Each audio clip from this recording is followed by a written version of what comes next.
Mayor Sonal ઓઝાએ સમાજ માટે પ્રેરણાદાયી પહેલ શરૂ કરી। હવે તેમને મળવા આવતા લોકો શાલ કે મોંઘા ફૂલના બુકે લાવવાને બદલે જરૂરિયાતમંદ માટે અનાજની કીટ લઈને આવે તેવી અપીલ કરી છે।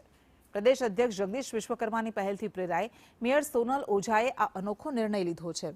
મુલાકાતીઓ દ્વારા મળતી અનાજની કીટ ગરીબ અને જરૂરિયાતમંદ સુધી પહોંચાડવામાં આવશે। અગાઉ પણ આવી પહેલ દ્વારા અનેક પરિવારોને મદદ મળી હતી। આપણા પ્રદેશ અધ્યક્ષ શ્રી જગદીશભાઈ વિશ્વકર્મા સાહેબે જેમ એક પહેલ કરી હતી કે શાલ બુકેની જગ્યાએ ચોપડા વિતરણ કરવા, જેથી કે વિદ્યાર્થીઓને કામમાં આવી શકે।